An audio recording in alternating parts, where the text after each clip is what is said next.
오늘 말씀은 갈라디아서 1장 11절부터 24절까지의 말씀을 통해서 바울이 전한 복음이란 제목에 대해서 말씀을 나누려고 합니다. 지난 한 시간 이렇게 훌쩍 지나가다가 수요일 날 저녁 예배 나오시면 무슨 말씀 들었는지 잘 기억들 안 나시죠? 짧게 지난 시간에 우리가 어떤 말씀을 들었는지 뒤돌아보도록 하겠습니다. 바울은 1차 전도 여행 때 방문하여 복음을 전하면서 개척되었던 더베, 루스드라, 이고니온, 비시디, 안디옥 이런 지역에서 개척교회를 했습니다. 그리고 나서 많은 사람들이 예수를 믿게 되었는데 그들이 살고 있는 지역은 갈라디아 남부 지역에 있었던 성도들이었습니다. 그런데 문제가 생겼어요. 가만히 들어온 유대 율법주의자들이 사도 바울이 전한 복음 가지고는 구원을 받을 수가 없다. 구원을 받으려면 율법을 지켜야 된다라고 하는 바울이 전하지 않은 복음을 전하기 시작된 것이 교회의 갈등의 원인이 되었습니다. 그래서 그 이야기를 듣고 개척했던 사도 바울이 마음이 너무 충격을 받아서 뭐라고 얘기했느냐? 내가 전한 복음 외에 다른 복음을 전하면 저주가 임할 것이라고 단호하게 말했던 내용들이 지난 갈라디아서 1장 1절부터 10절의 말씀, 오직 예수의 복음 외에는 다른 복음이 없다. 그 복음은 예수를 믿음으로 말미암아 구원받는다라고 하는 내용들이었습니다. 그래서 다른 복음이 전해지는 것들에 대한 경계의 말씀을 통해 만약에 다른 사람들이 복음의 진리를 깨닫지 못한 채 다른 복음을 전하면 저주를 받게 되는데 어떤 사람까지 하늘에서부터 내려온 천사라도 다른 복음을 전하면 저주를 받게 되리라. 그래서 율법의 행위와 상관없이 오직 구원은 믿음으로 말미암아 구원받는다라는 말씀을 나누었습니다. 자, 오늘부터 11절부터 24절의 말씀은 다 같이 한번 따라해 주실래요? 사도 바울이 전한 복음. 사도 바울은 어떤 복음을 전했을까요? 늘상 들었지만 이렇게 말씀을 집중해서 들을 때 여러분 생각과 말씀이 정리되기 때문에 조금은 성경만 갖고 말씀을 듣다 보면 지루할 수 있지만 잘 정리한 말씀을 준비했으니까 사모함으로 함께 임하시면 큰 은혜가 될 줄로 믿습니다. 11절 말씀 같이 읽을게요. 시작. 형제들아, 내가 너희에게 알게 하노니 내가 전한 복음이 사람의 뜻을 따라 된 것이 아니라. 본문의 시작은 형제들아라고 하는 부름을 통해서 시작되는데 사실 편집글에 형제들아 그렇게 부르지는 않지요. 저자였던 사도 바울은 특별한 의도와 목적을 가지고 중요한 걸 가르치려고 하니까 정신 바짝 차리고 집중해서 편지를 읽어라, 형제들아 이렇게 부르고 있는 겁니다. 오늘 말씀을 묵상하면서 지난 주일날 낯설교하고 오늘 말씀이 아주 이렇게 중첩되고 있는 것들을 깨닫게 됩니다. 지난 주일날 말씀을 잘 생각해 보시면서 또 오늘 사도 바울이 전한 복음을 알기 위해서는 사도 바울의 삶을 좀 이해해야 되는데 예수님을 만나기 이전의 삶과 예수님을 만난 이후의 삶이 너무나도 달라졌다라고 하는 것이죠. 그래서 바울 사도가 자신의 회심 이전의 삶을 설명하는 방식이 독특하게 오늘 기록되어 오고 있는데 오늘 13절, 14절 말씀을 줄까요? 여러분, 성경 말씀을 읽다가 잘 이해가 되지 않을 때는 말하는 주어가 누군가를 살펴보면 은혜가 되는데 13절, 14절에 말하는 주어는 누구냐? 내가입니다. 어떤 말이에요? 예수님이 주인 되기 이전의 삶이라고 하는 것입니다. 오늘 저녁에 나와서 예배드리는 사랑하는 성도 여러분, 아직도 내 삶의 주인이 나인 사람, 내 물질의 주인이 나인 사람, 내 생명의 주인이 나인 사람은 예수 만나기 이전의 삶을 사는 것입니다. 사도 바울이 예수님을 만나기 이전에 자신의 삶을 설명할 때 바로 13절, 14절의 주어는 바로 나였습니다. 자, 13절 같이 한번 읽어볼게요. 시작.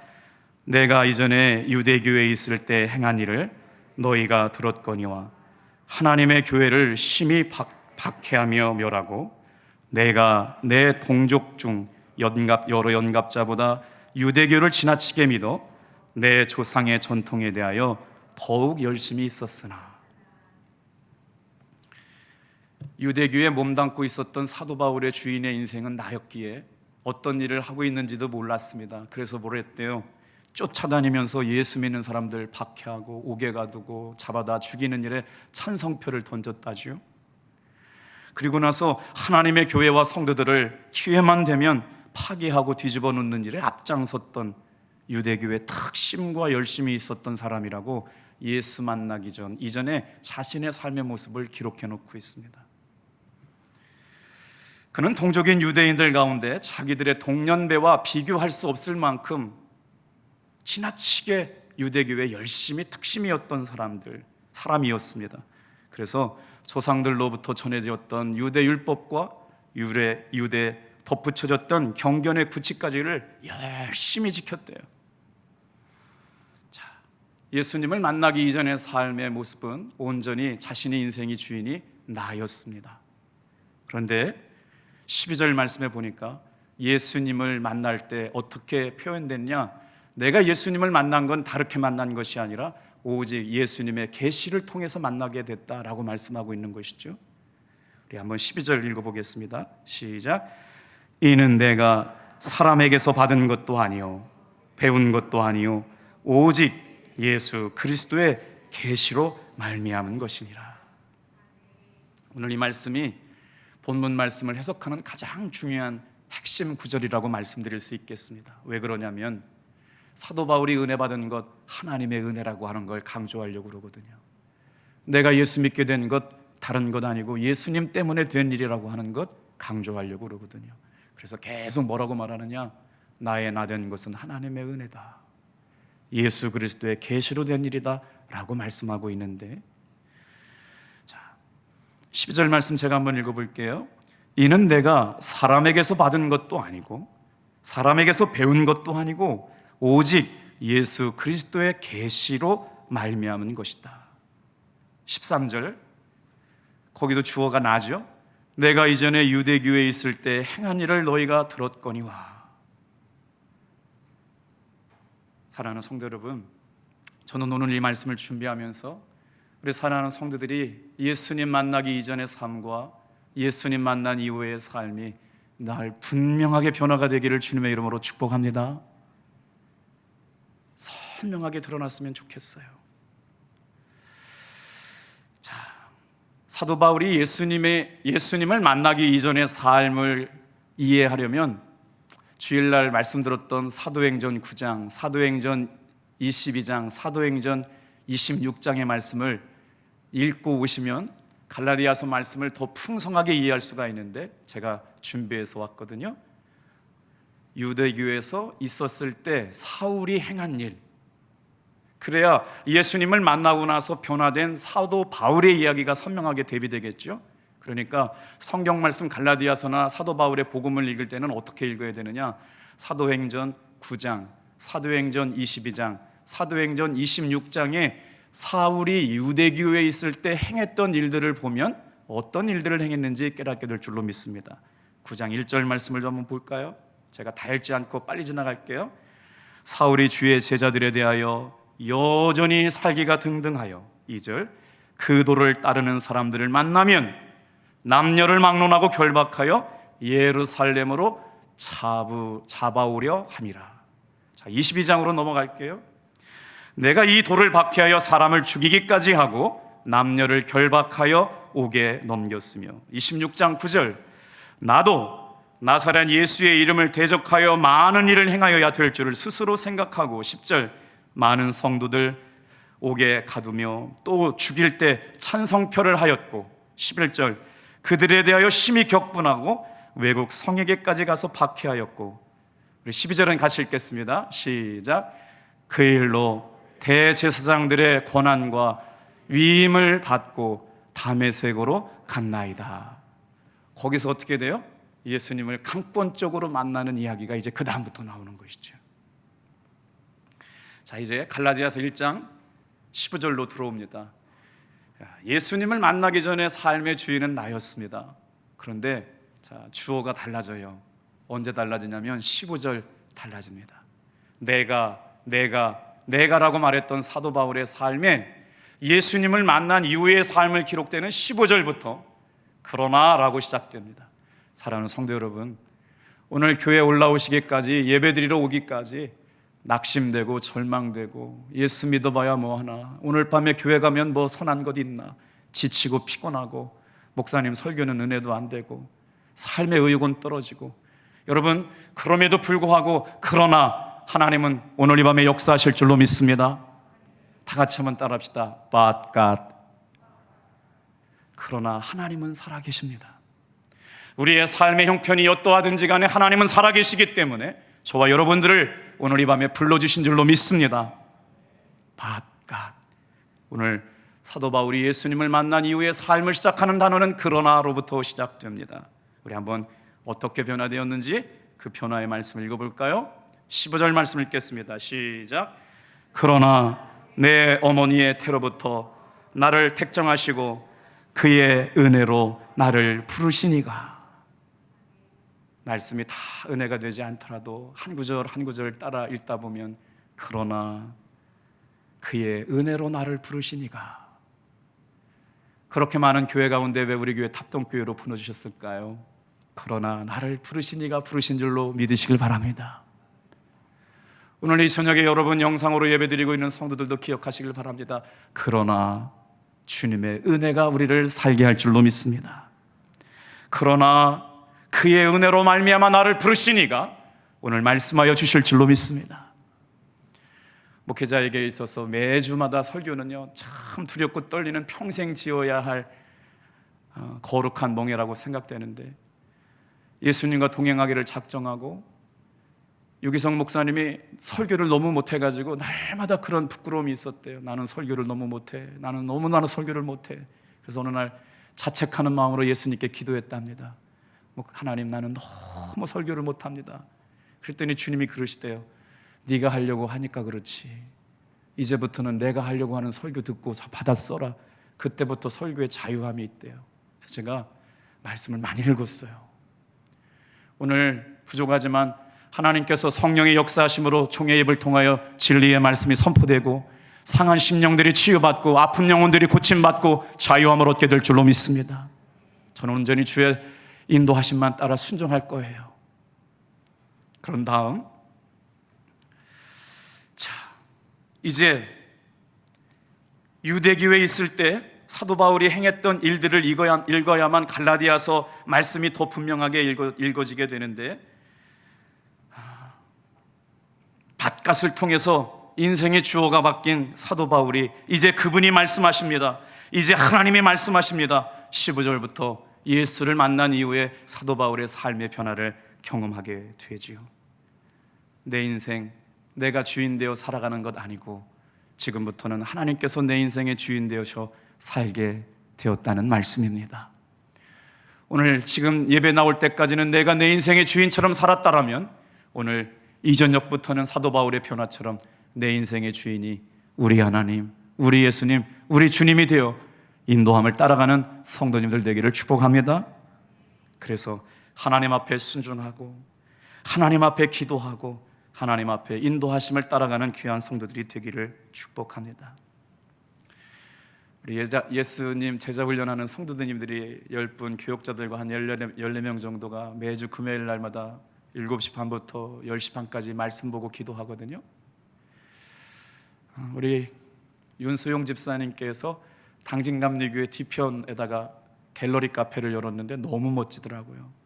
아주 생생한 간증이 있어서 개업신방 예배를 드려달라고 그래서 저녁 늦은 시간까지 성경 읽고 말씀을 준비하기 위해서 목양실 컴퓨터에 앉았는데, 목양실 컴퓨터는 저 아니면 제 아내가 쓰기 때문에 모르는 가사가 한 장 이렇게 컴퓨터에 출력이 되어 있는 거예요. 그래서 내가 뽑아놓고 갔나 보니까 모르는 가사고 제목도 모르겠어요. 가사가 이렇습니다.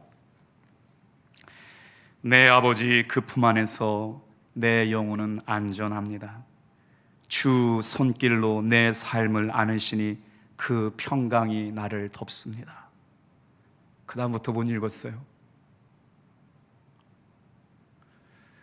예수님과 동행하기를 원하는 내 마음 가운데 주님께서 위로를 해주시는 것 같았어요. 나를 위해서 편지를 보내주신 것 같았어요. 가사를 더 못 읽어 내려갔어요. 내 아버지 그 품 안에서 내 영혼은 평안합니다. 내 영혼은 안전합니다. 주 손길로 내 길을 안으시니 그 평강이 나를 덮습니다. 비록 넘어지며 흔들리지만 주 내 안에 거하며 나를 붙드시니.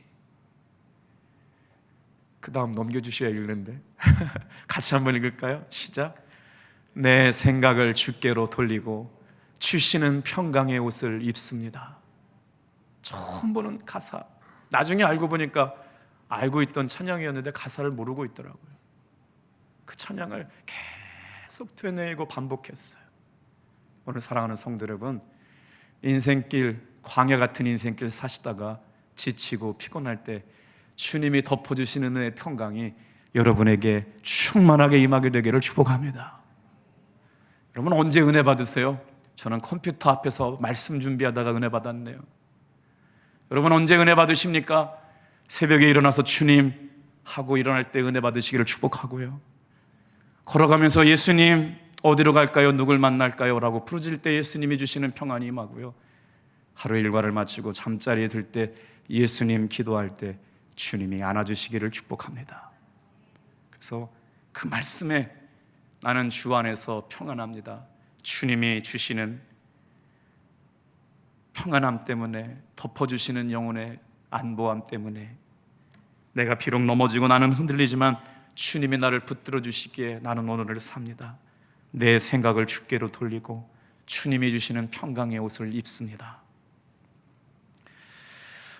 오늘 그 말씀을 읽고 있으면서, 가사를 읽으면서 사도 바울이 이런 심정이 아니었을까 생각이 들었습니다. 나는 예수님을 진짜 만났습니다. 나는 옛날에 그렇게 예수 믿는 사람을 잡아 죽이던 그런 사울의 삶이 아닙니다. 나는 정말 예수 믿고 변화되었습니다. 내 말 좀 들어보세요. 내가 이전에 그런 사람이 아니라니까요. 아무리 얘기해도 믿어주지 않았습니다. 그래서 사도 바울의 사역 가운데 끊임없이 별칭이 하나 따라붙었어요. 자칭 사도예요. 사도가 되려면 3년 반 동안 예수님과 공생의 시간을 같이 지낸 사람들이 사도가 되었거든요. 그런데 사도 바울은 예수님과 3년 반 동안의 시간을 같이 보내지 않았기 때문에 사도라고 이름 붙여진 것을 받아들일 수가 없었던 사람들이 많았습니다. 그래서 자칭 사도라고 말하는데, 오늘 갈라디아서 말씀이 왜 그렇게 중요하냐면, 내가 너희들이 나를 사도라고 인정하지 않아도 나는 사도다. 왜? 너희들은 예수님과 동행하면서 가르침을 받았지만 나는 부활하신 예수님을 만났기 때문에 그렇다. 그래서 내가 사도된 이유가 뭐라고요? 예수 그리스도의 계시. 사람에게서 배운 것 아니고, 사람에게서 훈련받은 거 아니고, 사람에게서 알게 된 것 가지고 내가 사도가 된 것 아니라, 내가 사도된 것은 우리 주 예수 그리스도의 계시를 통해서다. 오늘 이 밤에 말씀 들어 나오신 성도 여러분, 다른 사람 복음 쫓아가지 말고 나의 복음 붙잡으시길 바랍니다. 사도 바울의 복음 붙잡으시길 바랍니다. 다른 사람이 전한 복음 덧칠하면 저주받는다고 그랬어요. 사도 바울이 전하지 않은 복음 이야기하면 저주가 임할 거라고 그랬어요. 오늘 말씀을 묵상하다 보니까 재미난 이야기가 많이 나와요. 조금 더 가볼게요. 우리 14절 같이 한번 읽어보겠습니다. 시작. 내가 내 동족 중 여러 연갑자보다 유대교를 지나치게 믿어 내 조상의 전통에 대하여 더욱 열심히 있었으나. 그러니까 종교적인 열심이 특별했던 사람인 거예요. 유대교 율법과 전통을 지키기 위해서 다른 어떤 사람보다 열심히 있었는데, 잘 들어보세요. 사도 바울은 어디서 태어나느냐? 다소라고 하는 지역에서 태어났는데 어머니 아버지가 교육의 열정이 굉장히 크셨던 분 같아요. 그래서 다소라고 하는 지역에서는 아주 훌륭한 고위층 율법사가 될 수 없은 것을 알고 어디로 유학을 보내느냐? 가장 실력이 쟁쟁한 당도의 최고의 율법학자들이 살고 있었던 예루살렘으로 유학을 보냅니다. 몇 살에? 12살이에요. 그리고 나서부터 몇 살까지 유대교 전통과 율법과 규례들을 지키냐? 18년 동안 다른 연갑자보다 철저하게 모세의 복음, 율법을 해석하고 적용하고 탁월하게 하는데, 어디 문화에 들어가느냐? 당대 최고의 석학이었던 가마리엘 문화에 들어가서 공부를 하게 되니까, 지금 이 말씀이 뭐였냐면, 내가 유대교에 머물러 있었더라면 내 친구들이 공회원 판검사 있잖아요. 공회원들이 되었을 거고, 큰 회당의 대표들이 되어 있을 거고, 유대계 이후에 남아 있었더라면 내가 얻을 유익이 많았는데도 불구하고 나는 그걸 다 똥으로 여기고 예수를 믿게 되었다, 이런 얘기하는 거예요. 사내들인 공회 회원들이 친구들이었고, 유대교회 멤버로 그냥 남아 있었다면 사내들인 공회원이 되어서 지금으로 말하면 유대율법자 최고의 계층에 들어갔다면 국회의원 신분을 받았다라고 하는 것이죠. 훌륭한 율법학자나 랍비들로 성장할 수 있는 가능성을 다 배신하고 어떻게 했다고요? 우리 한번 빌립보서 3장 4절부터 4절 말씀, 자신의 지난날의 삶을 설명하는 말씀이 나옵니다. 빌립보서 3장 4절부터 8절 같이 한번 읽어볼게요. 시작. 나는 8일 만에 할례를 받고 이스라엘 족속이요 베냐민 지파요 히브리인 중에 히브리인이요 율법으로는 바리새인이요 열심으로는 교회를 박해하고 율법의 의로는 흠이 없는 자라. 그러나 무엇이든지 내게 유익하던 것을 내가 그리스도를 위하여 다 해로 여길 뿐더러 또한 모든 것을 해로 여김은 내 주 그리스도 예수를 아는 지식이 가장 고상하기 때문이라. 내가 그를 위하여 모든 것을 잃어버리고 배설물로 여김은 그리스도를 얻고. 유대인의 최고의 율법학자가 되고 교수가 되고 국회의원이 되고 공회원이 되어가지고 판결할 수 있는 능력 있는 사람이 되는 걸 포기했는데, 왜 포기했느냐? 예수를 얻기 위하여 포기했다.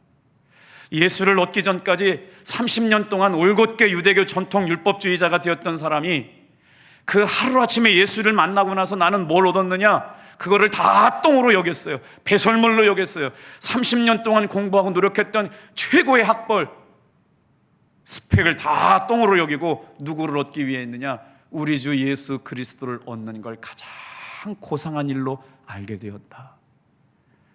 오늘 여러분, 우리가 믿는 예수님이 이와 같은 분인 줄로 믿습니다. 예수님을 만나고 나서 유대교의 모든 종교와 전통과 율법을 배설물, 똥으로 여기고 예수님을 얻기 위하여 다 해로운 것으로 여기고 버려버렸어요. 자, 이제 로마서 15장 16절을 말씀하다 보면 이제 갈라디아에서 주된 관심사가 뭐냐? 이방인의 사도로 부르심을 받은 사람 나 바울. 그러니까 사도에게 있어서, 사도 바울에게 있어서 가장 중요한 건 뭐냐면, 예수님과 함께 하지는 못했지만 내가 사도 된 것은 직접 예수님이 가르쳐 주신 계시를 받은 사람이다. 그렇기 때문에 고로 나는 사도이다 라고 말하고 있는 거고, 나는 왜 사도가 되었느냐? 라고 묻는 질문 앞에서 로마서 15장 16절의 말씀에 보면 이렇게 대답을 해요. 이방인의 사도의 사명을 감당하기 위하여 제사장 직분을 맡았다고요. 성도 여러분, 저와 여러분들에겐 하나님께서 각 사람에게 맡겨주신 귀한 사명이 있는 줄 믿으시길 바랍니다. 자, 이제 예수를 그러면 왜 가장 뛰어난 것으로 알게 되었냐? 예수의 복음을 왜 그러면 가장 인생에 값진 것으로 여기게 되었느냐? 한번 유대교회에 있었던 사도 바울이 행했던 모습을 다시 한번 볼게요. 디모데전서 1장 13절 말씀 한번 읽어보겠습니다. 시작. 네, 맞아요. 시작. 내가 전에는 비방자요 박해자요 폭행자였으나 도리어 긍휼을 입은 것은 내가 믿지 아니할 때 알지 못하여 행하였음이었더라. 김기동 목사님이라고 고구마 전도왕 되셨던 분이 육군사관학교 졸업하셨어요. 그리고 큰 회사의 인테리어 업체 회사를 운영하시다가 아내가 과천교회를 다니셨는데 날마다 주일날 교회 가는 게 너무 미워가지고 교회 간다고 차를 태워서 과천 고속도로를 온 가족을 태우고 그냥 주일 예배로 안 들고 용평인지 평창인지 스키장에 놀러 가다가 스키 타고 돌아오다가 200km 가까운 고속도로 마주오는 차고 정면 충돌해서 온 가족이 다 죽게 되는 때 그가 하나님께 고백합니다. 하나님, 주일날 예배 안 드리고 놀러 가다가 이런 일 만났는데요, 저 진짜 하나님께 한 번만 기도할게요. 살아계시면 우리 안에 좀 살려주세요. 진짜 하나님 살아계시면요, 우리 딸, 우리 아들 죽지 않게 해주세요. 저 진짜 몰라서 그랬거든요. 만약에 하나님이 진짜 살아계셔서 내 안에 죽지 않고 살려주신다면 저 사장일 포기하고 육사 나온 거 다 포기하고 목사 될게요. 그리고 나서 기도가 시작됩니다. 그리고 나서 하나님께서 그 아내를 살려주시고 아이들을 살려주셔서 진짜 목사가 돼가지고요, 전도법을 개발했어요. 예수님 믿으십니까? 생고구마 노는 입에 뭐하냐, 찔러나 보자. 그래가지고 예수님 믿으십니까? 안 믿어요. 그러면 생고구마구나 그러고 돌아가가지고요, 너무 좋아요. 그래도 믿으셔야 된대요. 두 번째 만나면 또 뭐예요? 예수님 믿으십니까? 또 찔러보니까 또 생고구마구나. 그래가지고 아파트를 보고 기도했대잖아요. 고구마 밭이 저렇게 많구나. 오늘 사랑하는 성도 여러분, 사도 바울의 심정이 그래요. 비방자요, 박해자요, 폭행자요, 긍휼을 입은 것은 내가 하나님의 은혜로 예수님의 계시로 믿고 보니까 알지 못해서 그랬어요. 그 목사님도 하나님 살아계셔서 자기 기도에 응답해 주시는 것 알고 자신의 삶 전부를 들여서 목회자의 길을 가고 전도법을 해서 얼마나 많은 사람들을 주께로 돌아오게 했는지 몰라요. 여러분, 사랑하는 하나님, 사랑하는 성도 여러분, 하나님은 살아 계실 줄로 믿습니다. 지금도 마찬가지예요. 내 형편과 내 상황과 상관없이 하나님은 살아 계십니다. 자,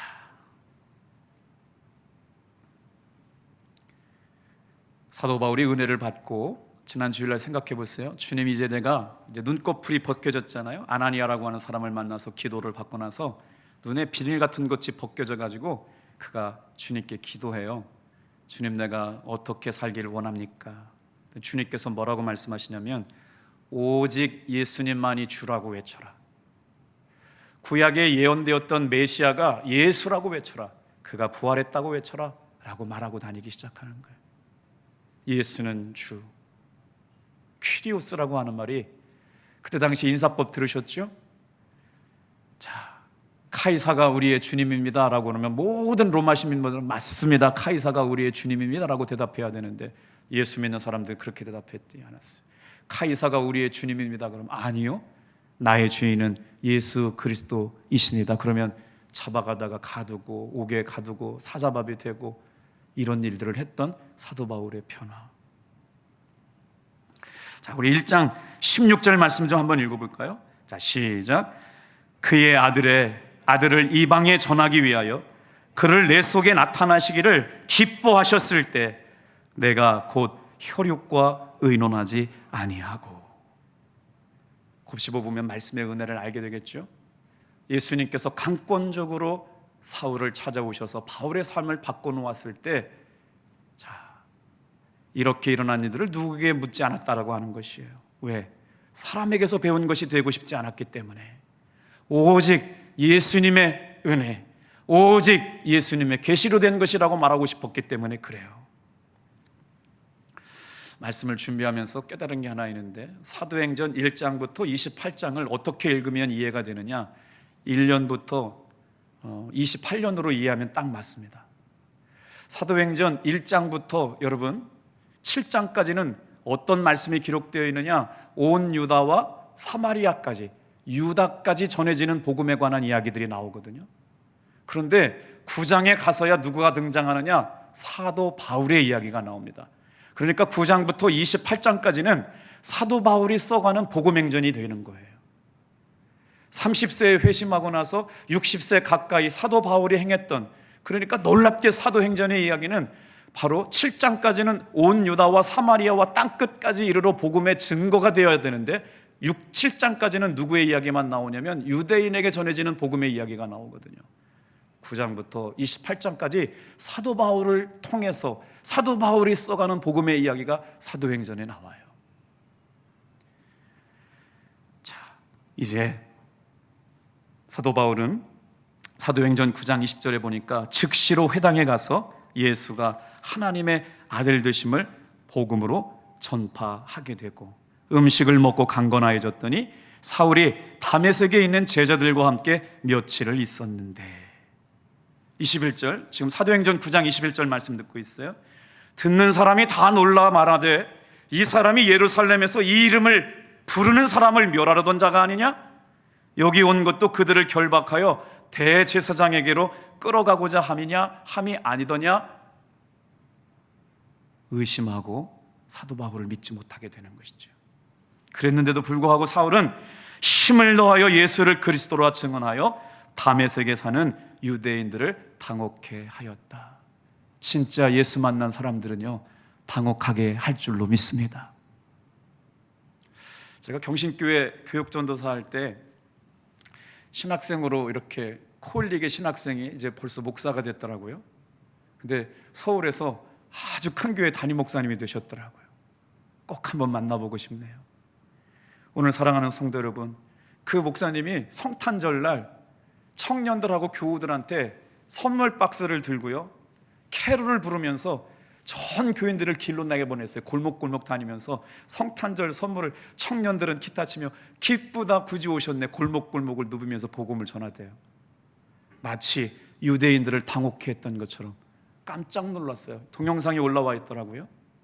혹시 목사님 아실지도 모르는 분인데 동기일 것 같아요. 성탄절날 기쁘다 구주 오셨네 하면서 찬양 성가대가 골목골목 다니면서 만나는 사람마다 작은 선물 세트를 누비고 다니는데 아마 그 동네 사람들이 다 놀랐을 거예요. 야, 예수님 온 게 대단한 일인가 보다 놀랐을 것 같아요. 할렐루야. 지금 사도 바울이 그러잖아요. 사울은 힘을 얻어, 더 힘을 얻어 예수를 증언하여 다메섹에 사는 유대인들을 당혹하게 하였다. 여러분, 우리의 믿음이 강하여지고 우리의 믿음이 담대하면 당진 사람들이 당혹하게 될 줄로 믿습니다. 아멘이세요? 우리의 믿음이 담대하게 선포되면 선포될수록, 예수님이 주님이시라고 고백하면 고백할수록 당진 사람들은 당혹하게 될 줄로 믿습니다. 자, 이제 그 다음 말씀까지 가야 되는데 시간이 다 됐네요. 조금만 더 할게요. 자, 사도 바울이 그 다음에 어디로 가느냐가 중요한데요. 우리 한번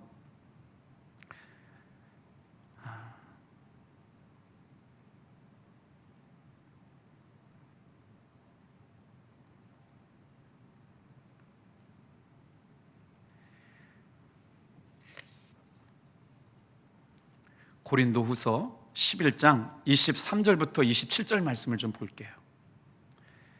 사도 바울이 복음을 전하면서 당했던 가장 많은 고난에 관한 말씀이 있는데 이 말씀은 좀 다 찾아보세요. 고린도후서 11장 23절부터 27절까지 말씀을 같이 읽을게요.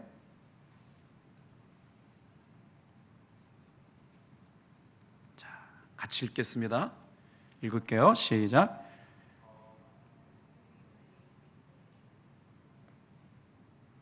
맞아요. 시작.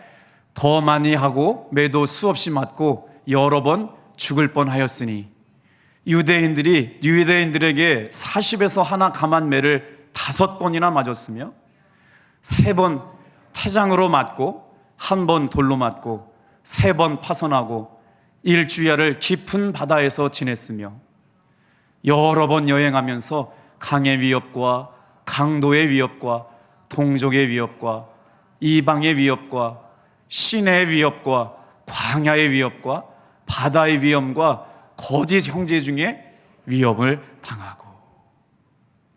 자, 여러분, 사도 바울이 이런 어려움을 당하면서도 복음을 담대하게 전했어요. 이전에 가지고 있었던 모든 걸 다 배설물로 여겼거든요. 자, 갈라디아서 1장 18절로 말씀을 갖게, 이 말씀을 정리하고 넘어가야 다음 장이 연결이 돼서 그래요. 1장 18절 말씀 좀 읽어볼게요. 같이 읽겠습니다. 시작.